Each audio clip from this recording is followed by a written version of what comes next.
उलमा की कमी कोई नहीं है, न मदारिस की कमी है, लेकिन रिजाल कोई नहीं है। वो लोग वो नौजवान जो अल्लाह के सामने खड़े हों तो अल्लाह भी कहे तो खुदा बंदे से खुद पूछे, बता तेरी रजा क्या है, मेरा बंदा बोल क्या चाहता है। फुतूहात हो गई, कैसर और किसरा टूट गए, खजाने आए, किसरा का तख्त ताकदीस 140 हाथ लंबा, 110 हाथ चौड़ा, 1 एकड़ के करीब, और उसमें 1000 सोने के गुंबद लगे हुए थे और 1,40,000 चांदी की मेफे लगी हुई थी और उसका 2.5 मन का वजनी ताज जो लटका होता था वो उसमें सर दे के बैठता था। ये सब मदीने में आया है। तो सहाबा कौन अशरा मुबशरा मशवरा करने लगे, उमर को अब अपना तरीका बदलना चाहिए। अल्लाह ने इतनी सहूलत दे दी, कोई खादिम रखे, चुने हुए आटे की रोटी खाए और कपड़े अच्छे पहने, बड़े बड़े वफूद आते हैं। तो हज़रत अली कहने लगे, जो मर्जी कर लो, मानेगा कोई नहीं। कहने नहीं, बात तो करनी चाहिए। तो कौन बात करे? का हफ्ज़ा और आयशा रज़ी अल्लाह अन्हा, एक बेटी है और ज़वाज मतहरात में से दूसरी महबूब बै रसूल है। तो इन दोनों को तैयार किया गया। ये दोनों तशरीफ़ लाई तो हज़रत उमर गंजे हो गए थे, आखिर लेटे हुए थे, उठ के बैठ गए। तो हज़रत आयशा मुतकल्लिम बनी, या अमीरुल मोमिनीन आपसे एक बात करनी है। कहो। अल्लाह ताला ने हमारे नबी के दौर में दुनिया ना भेजी, ना उन्होंने दुनिया का इरादा किया, वो ऐसी ही चलेगी। मेरे बाप का ज़माना आया, अल्लाह ने दुनिया ना भेजी, ना उन्हें इरादा किया, तो वो भी वैसी ही चलेगी। अब अल्लाह ताला ने आप पर दुनिया के दरवाज़े खोल दिए हैं, फुतूहात के दरवाज़े खोल दिए हैं।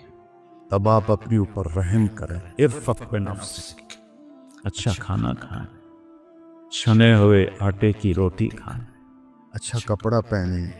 बड़े बड़े वफूद आते हैं आपसे मिलने के लिए, और अपने लिए कोई खादिम रखी जो आपकी खिदमत करे। आपकी उम्र का भी तकाजा है। हज़रत उमर का रंग ऐसे बदल हुआ। जब हज़रत आयशा ने बात ख़त्म की तो कहने लगे, मुझे बताओ तुम्हें किसने भेजा है? कहने लगी, कोई हाँ ना करोगे तो हम बताएंगे, वैसे तो नहीं बताएंगे। फरमाने लगे, अगर मुझे बता दो ना तो मैं मार मार के उनके चेहरे दलवहान कर दूं। तो फिर वो रो पड़े। फिर कहने लगे, हफ्ज़ा तू घर वाली है ना? बता, अल्लाह के नबी ने दिन में कभी 2 दफ़ा खाना खाया? सुबह खाया तो शाम नहीं खाया, शाम खाया तो सुबह नहीं खाया। कहने लगे, अल्लाहुम्मा नाम। क्या तुझे याद है तेरे घर में नबी का बिस्तर क्या था? एक बोरिया था जिसको तू दोहरा करके बिछाती थी। एक आज़ाद तूने उसकी एक तय और लगा दी। तो आपने पूछा, हफ्ज़ा मेरा बिस्तर बदल दिया है? कि नहीं या रसूल, वही है, एक तय और लगा दी ताकि आपके लिए नरम हो जाए। का इससे वापस उसी तरह कर दे, मुझे रात को उठने में मुश्किल पेश आई। हफ्ज़ा तुझे याद है एक दफ़ा तूने खाना एक तपाई पे रख के दिया था, अल्लाह के नबी ने उठा के ज़मीन पे रखा था और फरमाया था, मैं जैसे गुलाम खाते हैं मैं ऐसे खाऊंगा। और तुझे याद है अल्लाह के नबी के पास एक ही जोड़ा होता था और उसको खुद धोते थे, और बिलाल आकर कहते थे कि या रसूल अल्लाह अस्सला, तो आप फरमाते थे बिलाल मेरे कपड़े खुश्क नहीं हूं। नमाज लेट हो जाती थी कि दूसरा जोड़ा नहीं होता था।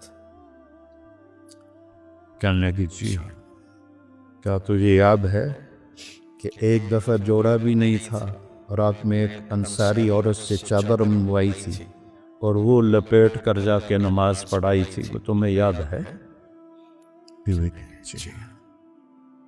सारों कतार रोने लगे। फरमाया आयशा हफ्जा जिन्होंने तुम्हें भेजा है उन्हें जाते कहो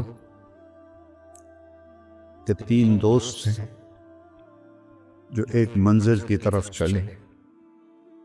पहला चला वो पहुंच गया, दूसरा चला वो भी पहुंच गया, अब तीसरा रास्ते में है। उनकी राह पर चलेगा तो उन तक पहुंचेगा, अगर उससे इधर उधर हुआ तो भटक जाएगा।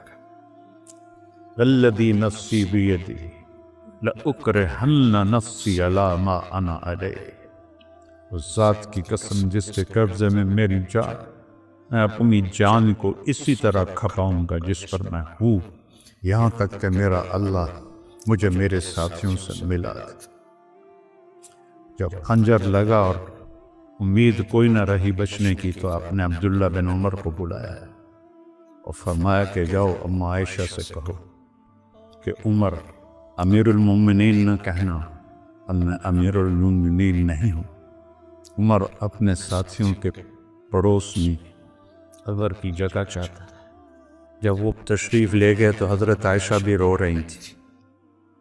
उन्होंने ये रोते हुए अर्ज़ किया, अम्मा जान मेरा बाप उमर बिन ख़त्ताब अपने साथियों का पड़ोस चाहता। तो हज़रत आयशा फिर रोने लगी। तो ये जगह तो मैंने अपने लिए रखी हुई थी कि मैं अपने बाप और खामिद के साथ मेरी कब्र बन जाए, लेकिन उमर मुझसे ज़्यादा हकदार है, मरहबम बिही। जब वो आए तो उनको हज़रत उमर को बताया कि इजाज़त हो गई। कहा नहीं बेटा, हो सकता है मेरे शर्म में इजाज़त दी हो, जब मैं मर जाऊं और मेरा जनाजा लेके दरवाजे पर पहुंचो तो दरवाज़ा पर जनाजा रख देना और फिर अंदर जाके दोबारा इजाज़त लेना। उस वक्त इजाज़त मिले तो अंदर ले जाना, वरना मुझे बकी में दफन कर दे। हज़रत अली और हज़रत हसन आए तो घबराहट देखी। अली ने फरमाया मौत से डर गए? तो सुन नहीं, मौत से नहीं, माँ बादल मौत से डर रहा। कौन है? लौकाना बादी नबी लकाना, बोल लकाना उमर। कह रहा मौत नहीं, मौत के बाद से डर रहा। तो हज़रत अली ने फरमाया न डरो, मैं गवाही देता हूँ। मैंने अपने नबी से सुना कि सैयदा कबूल अहलिल जन्नत अबू बकर व उमर। हज़रत उमर कहने लगे हशर के दिन गवाही लूँ? फरमाए मैं भी दूंगा, मेरा बेटा हसन भी देख साथ। वो तशरीफ़ ले गए। पीछे मौत के आसार नजर आए तो उनका गोद में सर था बेटे अब्दुल्ला बिन उमर की। तो कहने लगे दानी अल अर्ज़, वो ये ज़मीन पर डाला। तो उनका दिल नहीं माना, तो उनने पिंडली पे सर रख दिया। लगे भाई तेरा नास हो, सुनते नहीं हो क्या कह रहा हूँ, ज़मीन पर डाल।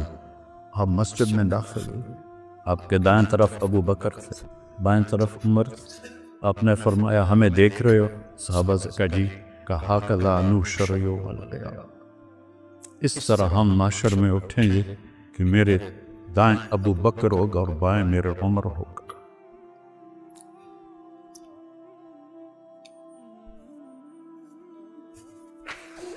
आपने हजरत हफ्सा को तलाक दी तो अल्लाह का फरिश्ता आया कि मेरे उमर को तकलीफ होगी, रुजू करो,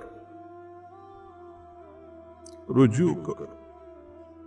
अपने नबी की मंशा के खिलाफ अल्लाह ने फैसला लिया कि मेरे उमर को तकलीफ होगी, रुजू करो। तो अपने रुजू फरमाया।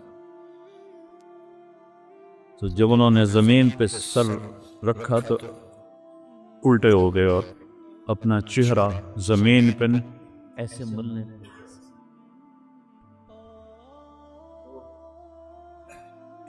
वैलुल लक वल उम्मक या उमर इल्लम यगफिर लक रब, वैलुल लक वल उम्मक या उमर इल्लम यगफिर लक रब, वैलुल लक वल उम्मक या उमर इल्लम यगफिर लक रब्बुक। यही कहते कहते जान निकल गई।